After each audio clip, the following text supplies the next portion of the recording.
Alright, what's up gamers? So I'm thinking about this funny little creature here, this Kris Deltarune character. This video assumes some familiarity with Deltarune. It might make sense anyway, but yeah.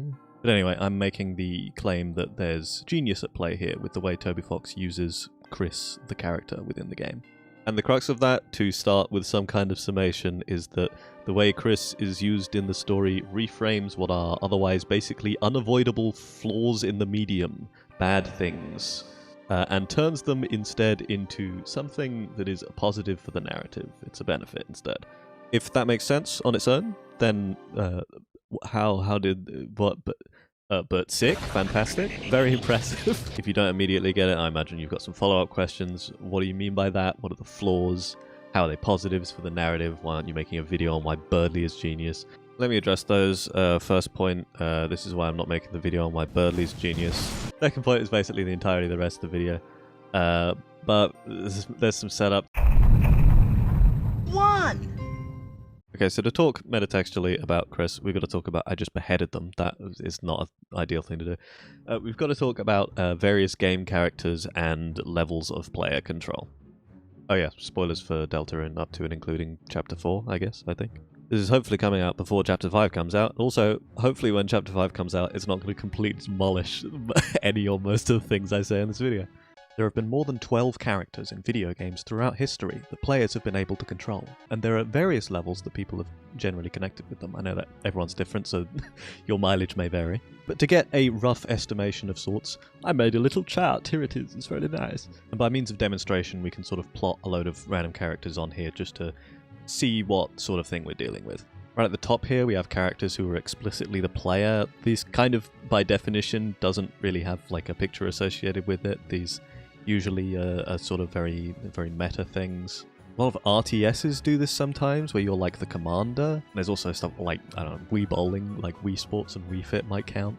The next sort of landmark that I have on here are bespoke creations of the player. You know, everyone's got the specifics, but people might feel like they can project pretty easily onto like created characters of various kinds. There's like Skyrim, Dark Souls, stuff like that. Like they can feel like that's me in the game. That's me. Getting down towards the middle here, you're getting to characters who are sort of pre-designed, but also have player input. You can probably name these. You're getting like the regular main series Pokemon protagonists, a lot of silent protagonists from RPGs in general.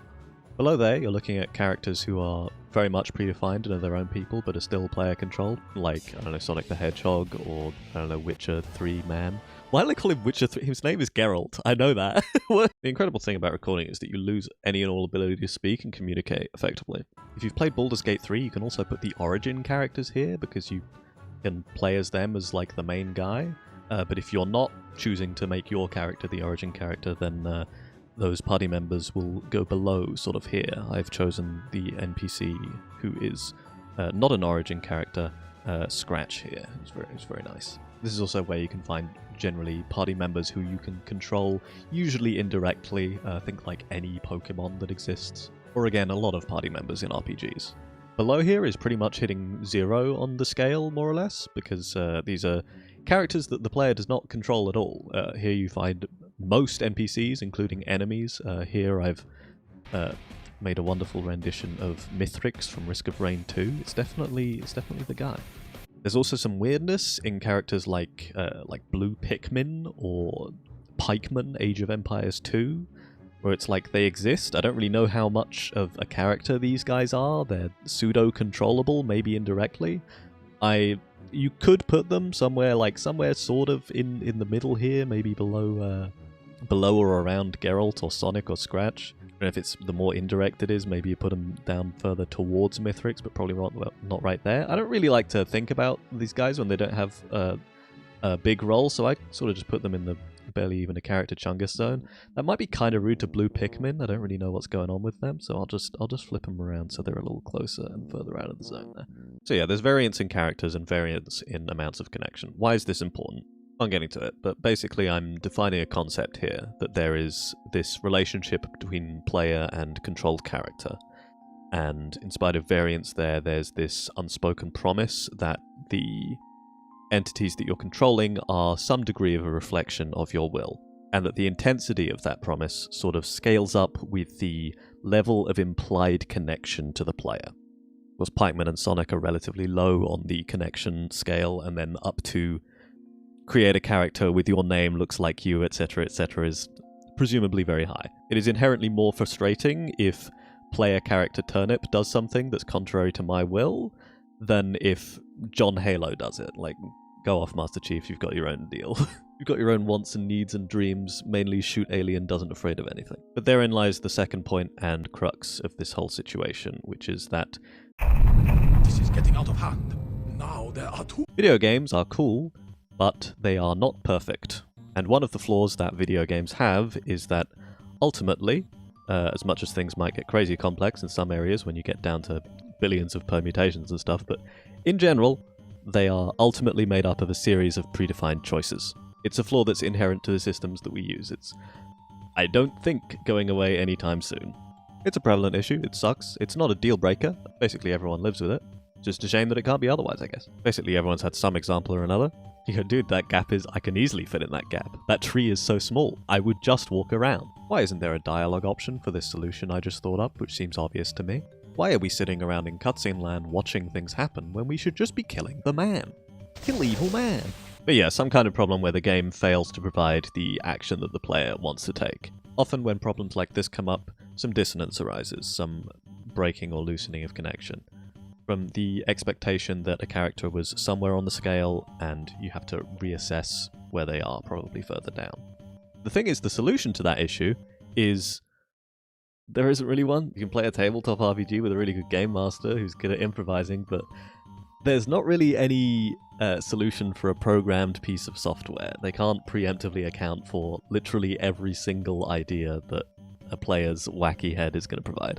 Game devs can't provide infinite options or games would literally never come out. So it's just something that people have to accept. And people in general do. People understand this. But, you know, that understanding is inherently a real-world concern, and that's sort of the enemy of immersion. Could take people out of it a little. I don't think anyone's seeing the funky tree and thinking, oh, there's a space-time distortion that you can't... No, they go, oh, well, dang, I guess the game won't let me go there. It looked interesting, but shucks. And then they move on.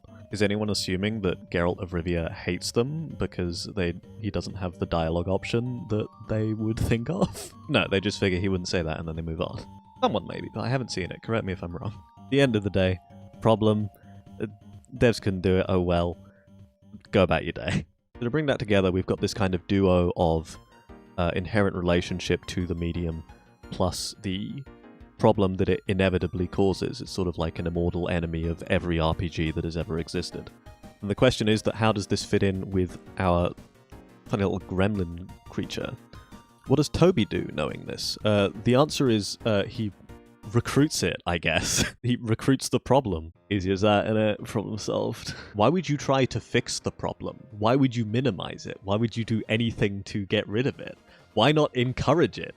It works for me now. All of that frustration, those holdups, the hang-ups, the issues, they are mine, and I will wield them as weapons. There are some specifics here as to the layers of player agency in Deltarune. I don't know if we're fully, certain on the specifics lore-wise, but the general implication to me seems to be the player controls the funny red heart, and the funny red heart allows control of Kris when it's being held within. This demonstrates an element of diegesis. I'm sure there are millions of things that people can and have said about Toby Fox's use of diegesis in his work. The diegesis is a requirement for the story setup that he's working with, but it's not the main focal point of conversation. And what I think is cool about what he's doing goes beyond that. Going back to this chart for a bit, where do we think Kris should go? In the beginning of Deltarune, like the first half of Chapter 1, I think that given the overarching landscape of RPGs, their general lack of speech and choices made, I expect it wouldn't feel unnatural to put Kris just sort of maybe a little bit below Pokemon Trainer like around here. What I think is interesting is that Toby gradually introduces more ideas of Kris's agency to the narrative, pushing them down this scale naturally, while the player is also getting these can't go around that tree, no dialogue option here style moments. Kris closing their eyes when looking into Asriel's room in Queen's Mansion in Chapter 2, for example. Probably plenty more examples that I can put in here. Oh yeah, the closet door in the church, where you turn the handle and then that's all they do, they don't open the door. That level of cheek is crazy, by the way. All of that, plus the additional context of these moments where Kris straight up just rips out the funny red heart and fully takes control, implies on the part of Kris a level of knowledge, of active rebellion, a sort of tug of war that the player is on the other end of.